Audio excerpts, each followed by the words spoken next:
പാകിസ്ഥാന്റെ defence minister പറഞ്ഞിരിക്കുകയാണ് India ഏത് നിമിഷവും ഞങ്ങൾ ആക്രമിക്കും എന്ന് ഇപ്പോൾ പറഞ്ഞിരിക്കുകയാണ്. ഈ ഒരു മിലിറ്ററി സ്ട്രൈക്കിനായിട്ട് തയ്യാറെടുക്കുകയാണ്. ഏത് സമയത്ത് വേണമെങ്കിലും ഞങ്ങൾ ആക്രമിക്കാം, കാര്യങ്ങൾ കൈവിട്ട് പോകാമെന്നാണ് പറഞ്ഞിരിക്കുന്നത്. പാകിസ്ഥാന്റെ അവസാന പ്രതീക്ഷയായിരുന്നല്ലോ UN രക്ഷാസമിതി യോഗം. എന്നാൽ അതിനകത്ത് രക്ഷാസമിതി സ്ഥിരാംഗങ്ങളെല്ലാം ചേർന്നുകൊണ്ട് പാകിസ്ഥാനെ പഞ്ഞി കിട്ടുമെന്നുള്ള വാർത്തയാണ് വരുന്നത്. ഇതിന് പുറമെ ഇന്ത്യ 1971 ശേഷം ഇപ്പോൾ രാജ്യത്തൊട്ടാകെ മോക്ക് ഡ്രിൽസ് നടത്തുകയാണ്. അപ്പോൾ ഇത് സൂചിപ്പിക്കുന്നത് ഒരു ഫുൾ സ്കെയിൽ യുദ്ധത്തിലേക്ക് കാര്യങ്ങൾ പോകുന്നു തന്നെയാണ്.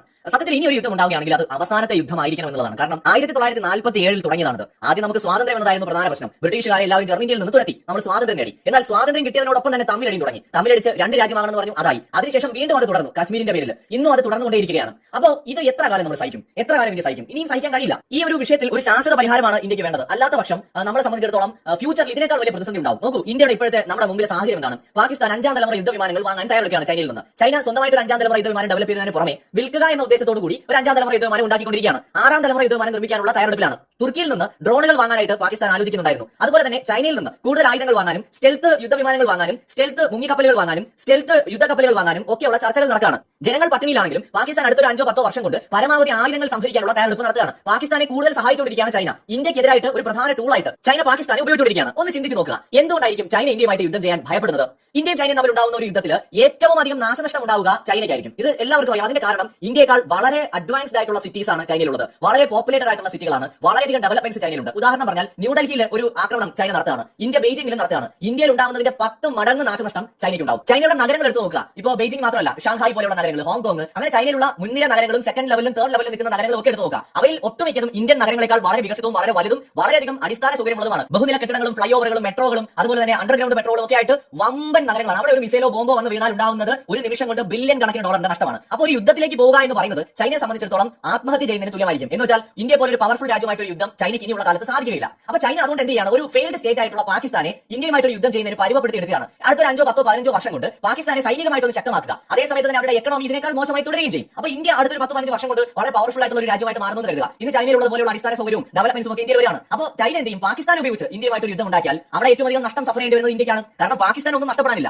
എന്നാൽ ഇന്ത്യക്ക് നഷ്ടപ്പെടാൻ ഒരുപാടുണ്ട്. ചൈന യുദ്ധത്തിൽ നേരിട്ട് പങ്കെടുക്കാത്തതുകൊണ്ട് തന്നെ അവർക്ക് വളരെ സേഫ് ആയിട്ട് തുടരാൻ കഴിയുകയും ചെയ്യും. ഇത്തരത്തിൽ ഒരുപാട് പദ്ധതികൾ അണിയറയിൽ ഒരുങ്ങുന്നുണ്ട്. അപ്പോൾ ഇനി ഒരു 2047 കൂടി നമ്മളൊരു വികസിത രാജ്യമാകാൻ സ്വപ്നം കാണുകയാണ്. അപ്പോൾ നമ്മളൊരു വികസിത രാജ്യമാകുക എന്ന് പറയുമ്പോൾ മികച്ച നഗരങ്ങളുള്ള അടിസ്ഥാന സൗകര്യമുള്ള ഒരു വളരെ സമ്പന്നമായ ഒരു രാജ്യം അതാണല്ലോ. അപ്പോൾ ആ ഒരു നിലയിലേക്ക് നമ്മൾ വളർന്നതിന് ശേഷം ഈ പാകിസ്ഥാൻ ഇന്ത്യ പ്രശ്നം ഇതുപോലെ നിൽക്കുകയാണെങ്കിൽ, ഭീകരവാദികൾ ഇതുപോലെ ഇന്ത്യക്കാരെ ആക്രമണം നടത്തുകയാണെങ്കിൽ, അല്ലെങ്കിൽ പാകിസ്ഥാൻ ഇങ്ങനെ ഒരു ഭീഷണിയായിട്ട് ആണവായുധം വെച്ച് നമ്മുടെ തലയുടെ മുകളിൽ നിൽക്കുകയാണെന്നുണ്ടെങ്കിൽ നമുക്ക് സമാധാനം എന്ന് പറയുന്നത് ഉണ്ടാവില്ല. ഇനി ഒരു 10-15 വർഷം കഴിഞ്ഞിട്ട് ഒരു ഇന്ത്യ പാകിസ്ഥാൻ യുദ്ധം ഉണ്ടാവുക എന്ന് കരുതുക. അന്ന് നമ്മൾ വളരെയധികം നഷ്ടം സഹിക്കേണ്ടി വരും. വലിയ രക്തച്ചൊരിച്ചിലില്ലാതെ ഈ പ്രശ്നത്തിന് എന്നേക്കുമായ ഒരു പരിഹാരം കാണാൻ കഴിയുകയാണെങ്കിൽ അത് തന്നെയാണ് ഏറ്റവും നല്ലത്. കാരണം ഇല്ലായെങ്കിൽ ഇന്ന് ഉള്ളതിനേക്കാൾ വലിയ ഭീഷണിയും അപകടവും ഭാവിയിൽ നമുക്ക് നേരിടേണ്ടി വരും. പ്രത്യേകിച്ച് ബംഗ്ലാദേശിനെ പോലെയുള്ള തുക്കട രാജ്യങ്ങളിൽ വരെ തല പൊക്കി വരുന്ന സമയത്ത് നമ്മുടെ മസിൽ പവർ കാണിച്ചു കൊടുക്കേണ്ട ഒരു സമയം ഇപ്പോൾ വന്നിട്ടുണ്ടെങ്കിൽ നമ്മൾ അത് കാണിക്കുന്നത് തന്നെയാണ് നല്ലത്. അതായത് ഇന്ത്യൻ സൈന്യത്തിന് അതിനെക്കുറിച്ച് അറിയാം, ഇന്ത്യൻ ഗവൺമെന്റിന് അറിയാം. നമ്മളൊക്കെ സാധാരണക്കാരായിട്ടുള്ള ഈ രാജ്യത്തെ പൗരന്മാരാണ്. നമുക്ക് ഈ കാണുന്ന കാര്യങ്ങളെ കുറിച്ച് മാത്രമേ പറയാൻ പറ്റുള്ളൂ. എന്നാൽ ഇന്ത്യക്ക് എന്തിനൊക്കെ കഴിയും, അല്ലെങ്കിൽ ഇന്ത്യ എന്താണ് ചെയ്യാൻ പോകുന്നത് എന്നത് തീർച്ചയായിട്ടും സൈന്യത്തിനും നമ്മുടെ ഉയർന്ന ഗവൺമെന്റ് വൃത്തങ്ങൾക്ക് മാത്രം അറിയാവുന്ന കാര്യമാണ്. അത് വേറെ വിഷയം. പക്ഷേ ഇന്ത്യക്ക് ഇപ്പോൾ പാകിസ്ഥാൻ ഉചിതമായ ഒരു മറുപടി കൊടുക്കണം. ഇന്ത്യ പാകിസ്ഥാൻ ഒരു യുദ്ധം അത് സംഭവിക്കുന്നത് തടയാൻ കഴിയില്ല എന്നുണ്ടെങ്കിൽ ആത്മാർത്ഥമായിട്ട് ഞാൻ ആഗ്രഹിക്കുന്നത് ഇത് ഒരു അവസാനത്തെ യുദ്ധമായിരിക്കണം. ഈ യുദ്ധത്തോടു കൂടി ഇന്ത്യ പാകിസ്ഥാൻ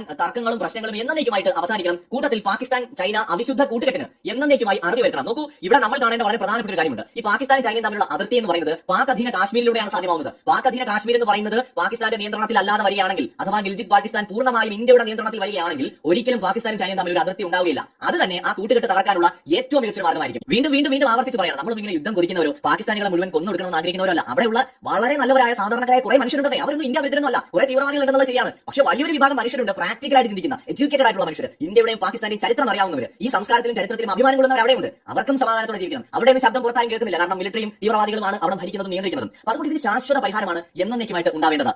ഇന്നത്തെ ലോക സാഹചര്യം നോക്കുക. അമേരിക്കൻ പ്രസിഡന്റ് ഡൊണാൾഡ് ട്രംപ് ഇന്ത്യക്കൊപ്പം തന്നെയായിരിക്കും. അദ്ദേഹം ഈ മറ്റേ ഡെമോക്രാറ്റുകൾ പറയുന്നത് പോലത്തെ അനാവശ്യ വാദങ്ങൾ ഉയർത്തിക്കൊണ്ട് വരികയില്ല. ഇന്ത്യയുടെ ആവശ്യം എന്താണെന്ന് മനസ്സിലാക്കുന്ന, ഇന്ത്യയുടെ നിലനിൽപ്പിന് ആവശ്യമാവുന്ന കാര്യങ്ങൾ ചെയ്യുന്നതിനെ സപ്പോർട്ട് ചെയ്യുന്ന ഒരാളായിരിക്കും. ഇന്ത്യയുടെ മേൽ അനാവശ്യ ഉപരോധങ്ങൾ ഒരിക്കലും ട്രംപ് ഭരണകൂടം ചുമത്തുകയില്ല എന്ന് നമുക്ക് ഉറച്ചു വിശ്വസിക്കാം. ഇനി റഷ്യൻ പ്രസിഡന്റ് പുടിനും ഭരണകൂടവും ഇന്ത്യക്കൊപ്പം തന്നെയായിരിക്കും. പരമാവധി ക്ഷമിക്കുന്ന രാജ്യമാണ് ഇന്ത്യ എന്ന് റഷ്യക്ക് അറിയാം. എത്രയോ തവണ നമ്മൾ ക്ഷമിച്ചു. പുൽവാമയിൽ 40ഓളം നമ്മുടെ ജവാന്മാർ വീരമൃത്യു വരിച്ചിട്ട് നമ്മൾ ക്ഷമിച്ചില്ലേ? ബാലാക്കോട്ട് എന്ന് പറയുന്ന ഒരു ആക്രമണമല്ല, അന്നൊരു മുഴുവൻ യുദ്ധം ഉണ്ടാവേണ്ടതായിരുന്നു. എന്തോ ഇന്ത്യയുടെ ക്ഷമയുടെ നെല്ലിപ്പലക നമ്മൾ കണ്ടിട്ടും നമ്മൾ വീണ്ടും പോട്ടെ പോട്ടെ പോട്ടെ എന്ന് പറഞ്ഞിരുന്നുകൊണ്ടേയിരുന്നു. പക്ഷേ പാകിസ്ഥാൻ നിർത്തിയോ? ഭീകരവാദികൾ നിർത്തിയോ? നമ്മൾ ഓരോ തവണ വേണ്ടെന്ന് വയ്ക്കുമ്പോഴും നമ്മുടെ ക്ഷമയെയും നമ്മുടെ സഹിഷ്ണുതയെയും സഹനത്തെയും വീണ്ടും വീണ്ടും കുത്തി മുറിവേൽപ്പിച്ച് പരിക്കേൽപ്പിച്ചുകൊണ്ടിരിക്കുകയാണ്. അതേ സമയത്ത് ഇതെല്ലാം റഷ്യക്ക് നന്നായി അറിയാം. ഇന്ത്യയുടെ മുമ്പിൽ മറ്റു മാർഗ്ഗങ്ങളില്ലാതെ ഇന്ത്യ അന്തിമമായി ഒരു സൈനിക നീക്കം എന്നൊരു തീരുമാനമെടുത്താൽ റഷ്യ ഉറപ്പായും ഇന്ത്യക്കൊപ്പം തന്നെ അവസാനം വരെ നിൽക്കും. അതിനിപ്പോൾ ചൈനയല്ല, ഏത് കൊടികെട്ടിയ രാജ്യം പറഞ്ഞാലും റഷ്യ അതിൽ നിന്ന് പിന്തിരിയില്ല, അത് ഉറപ്പാണ്. ഇനി ഇസ്രായേലിന്റെ കാര്യം പറയുകയാണെങ്കിൽ 100% നമുക്ക് ഉറപ്പിക്കാം ഇസ്രായേൽ ഇന്ത്യക്കൊപ്പമേ നിൽക്കൂ എന്ന്. അതിനകത്ത് ഒരു തരി പോലും സംശയം വേണ്ട. UAE കാര്യം പറയാം, 100% ഉറപ്പിക്കാം ഇസ്ലാമിക രാജ്യമാണ്. പക്ഷേ ജമ്മു കാശ്മീർ ഇന്ത്യയുടെ അവിഭാജ്യ ഘടകമാണ് എന്ന് വിശ്വസിക്കുന്ന രാജ്യങ്ങളിൽ ഒന്നാണ് UAE. UAEക്ക് പാകിസ്ഥാനോട് അടുപ്പമുണ്ട്, പക്ഷേ അന്തിമമായി അവർ ഇന്ത്യയുടെ കൂടെ തന്നെ നിൽക്കും. ന്യൂട്രൽ സ്റ്റാൻഡ് പരസ്യമായി എടുത്താലും എന്നിരുന്നാലും ഇന്ത്യ അനാവശ്യമായി ഒരിക്കലും ഒരു യുദ്ധം ഉണ്ടാക്കുന്ന രാജ്യമല്ല എന്ന് UAE അറിയാം. സൗദി പരസ്യമായിട്ട് യുദ്ധം നിർത്താൻ ആവശ്യപ്പെട്ടേക്കാം, അല്ലെങ്കിൽ ന്യൂട്രൽ സ്റ്റാൻഡ് എടുത്തേക്കാം. പക്ഷേ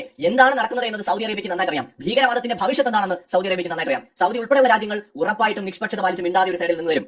ഒരുപക്ഷെ ഒച്ച ഉണ്ടാക്കാൻ പോകുന്നത് തുർക്കിയും ചിലപ്പോൾ ചൈനയും ഒക്കെ ആയിരിക്കാം. ഇറാൻ അടക്കമുള്ള സകല രാജ്യങ്ങളും മിണ്ടാതെ തന്നെ നിൽക്കും. കാരണം ഭീകരവാദം ഉയർത്തുന്ന ഭീഷണിയെക്കുറിച്ച് ഇന്നീ രാജ്യങ്ങൾക്ക് നന്നായിട്ട് അറിയാം. ഇന്ത്യയുടെ മുമ്പിൽ മറ്റു മാർഗ്ഗങ്ങളില്ല എന്ന് പറയാം. ഈ ഭീകരവാദം ആര് ആസൂത്രണം ചെയ്തു, ആര് നടപ്പിലാക്കി, ആരാണ് ഇതിന്റെ പറയുന്നത്? ലോക രാജ്യങ്ങൾക്കെല്ലാം തന്നെ ഇന്റലിജൻസ് റിപ്പോർട്ടുകൾ ഇതിനോടകം ലഭിച്ചിട്ടുണ്ട്. മറ്റുള്ള രാജ്യങ്ങൾക്ക് ഇന്ത്യയും ചിലപ്പോൾ തെളിവുകൾ നൽകിയിട്ടുണ്ടാകും. അതുകൊണ്ട് തന്നെ ഒരു പക്ഷേ ഇന്ത്യ ഗവൺമെന്റ് ഒരു യുദ്ധത്തിനാണ് തീരുമാനമെടുക്കുന്നതെങ്കിൽ ലോകം മുഴുവൻ മിണ്ടാതെ നിന്ന് തരും. കാരണം ന്യായം ഇന്ത്യയുടെ ഭാഗത്താണ്. ഇത്രയും കാലം നമ്മൾ സഹിച്ചു എന്നത് എല്ലാ രാജ്യങ്ങൾക്കും അറിയാവുന്നതാണ്. ഇന്ത്യ മനുഷ്യത്വരഹിതമായി ഇന്നേ വരെ പാകിസ്ഥാനോട് പെരുമാറിയിട്ടില്ല. പക്ഷേ നമ്മളോട് അവർ ചെയ്യുന്നതെല്ലാം മനുഷ്യത്വരഹിതമായ ഹീനമായ പ്രവർത്തികളാണ്. നിഷ്കളങ്കരായ നമ്മുടെ ടൂറിസ്റ്റുകളെ, നിരായുധരായിട്ടുള്ള നമ്മുടെ മനുഷ്യരെയാണ് ഭീകരവാദികൾ വന്ന് വധിച്ചിട്ട് പോയത്. അപ്പൊ അതുകൊണ്ട് ഇന്ത്യയുടെ ക്ഷമയുടെ എല്ലാ സീമകളും ലംഘിക്കപ്പെട്ടിരിക്കുന്നു. ഇനിയും ക്ഷമിച്ചിരിക്കാൻ ഇന്ത്യക്ക് കഴിയുകയില്ല എന്ന് തന്നെയാണ് ഇന്ത്യ ഗവൺമെന്റിന്റെ ഓരോ പ്രവർത്തികളും സൂചിപ്പിക്കുന്നത്. പക്ഷെ ഒന്ന് മാത്രം ആഗ്രഹിക്കുകയാണ്, നമ്മൾ പാകിസ്ഥാനുമായിട്ട് പല യുദ്ധങ്ങൾ ചെയ്തു, പലപ്പോഴും പിടിച്ചെടുത്ത സ്ഥലങ്ങൾ വിട്ടുകൊടുക്കും, നമ്മുടെ ജവാന്മാരുടെ കഠിനമായ പ്രയത്നത്തിന് വാല്യൂ ചെയ്യാതെ നമ്മുടെ അധീനതയിലായതുപോലും അവർക്ക് തിരിച്ചു കൊടുക്കും, പിടിച്ചെടുത്ത പട്ടാളക്കാരെ വിട്ടുകൊടുക്കും, അനാവശ്യമായ അവരുടെ കരാറുകൾ, അമേരിക്കയുടെ മറ്റു ഇടപെടൽ കാരണം കരാറുകൾ ഉണ്ടാക്കും. അതുകൊണ്ട് ഇന്ത്യക്ക് ഒരു ബെനിഫിറ്റ് ഉണ്ടായിട്ടില്ല. പക്ഷേ ഇത് അവസാന യുദ്ധമായിരിക്കണം. പാകിസ്ഥാൻ ഇന്ത്യയോട് യുദ്ധം ചെയ്യാൻ തീരുമാനിക്കുകയാണെങ്കിൽ, ഇന്ത്യയുടെ തിരിച്ചടിക്ക് ബദലായി യുദ്ധമാണ് പാകിസ്ഥാൻ തീരുമാനിക്കുന്നതെങ്കിൽ ഇത് അവസാന യുദ്ധമായിരിക്കണം. ഇന്ത്യൻ സബ് കോണ്ടിനെന്റിലെ ജനങ്ങൾക്ക് ഭാവിയിലെങ്കിലും മനസമാധാനത്തോടെ ജീവിക്കാനുള്ള ഒരു സാഹചര്യം സൃഷ്ടിക്കപ്പെടേണ്ടതായിട്ടുണ്ട്.